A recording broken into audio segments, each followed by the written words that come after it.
இந்திய வாரிசான ரிஷி சுனாக் என்பவர் பகவத்கீதையின் பெயரால் ஆட்சி பொறுப்பை, பிரதமர் பொறுப்பை ஏற்கக்கூடிய சுதந்திரத்தை அந்த நாடு வழங்கியிருக்கிறது. அதை நீங்கள் புரிந்து கொள்ள வேண்டும். அது ஒரு கிறிஸ்தவ நாடு. அந்த நாட்டில்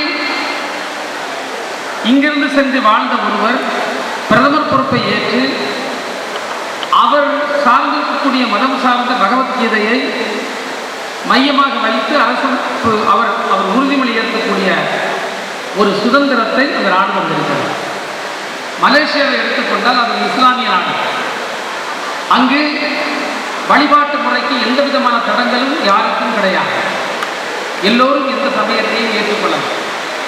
ஆனால் இந்தியா என்கின்ற நாடு 2011 எடுக்கப்பட்ட மக்கள் தொகை கணக்கெடுப்பின்படி 2000க்கும் மேற்பட்டோர் தனித்துவம் வாய்ந்த மத சமூகங்கள் வாழ்கிறது என்று சொல்லப்பட்டிருக்கிறது.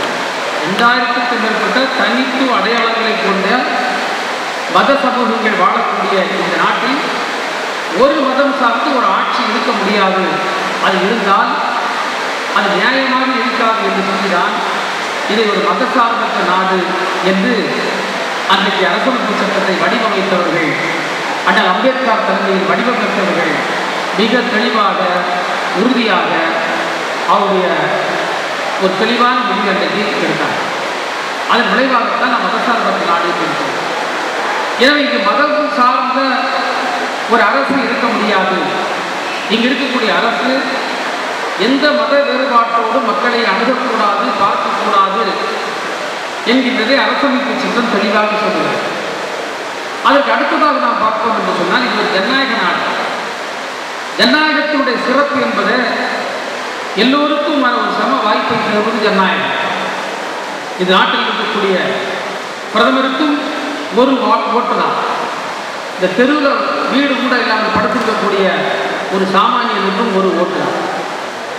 அவருக்கும் சட்டம் என்பது ஒன்றுதான், இவருக்கும் சட்டம் என்பது ஒன்றுதான்.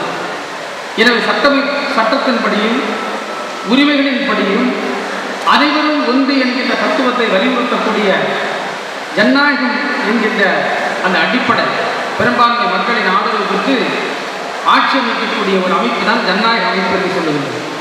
எனவே ஒரு மிகப்பெரிய ஜனநாயகம்.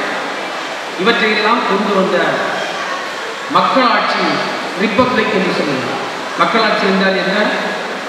மக்களால், மக்களை கொண்டு, மக்களுக்காக நிறுவப்படுகின்ற அரசு தான் குடியரசு என்று சொல்லுங்கள். எனவே இந்தியா என்கின்ற குடியரசு இந்தியாவில் இருக்கக்கூடிய மக்களால், இந்தியாவில் இருக்கக்கூடிய மக்களை கொண்டு, இந்தியாவில் இருக்கக்கூடிய மக்களுக்காக உருவாக்கப்படக்கூடிய அரசு என்கின்ற அற்புதமான தத்துவத்தை தருகின்ற இந்த அரசமைப்பு சட்டத்தை நாம் தெரிந்து வைத்திருக்க வேண்டுமா, வேண்டாமா?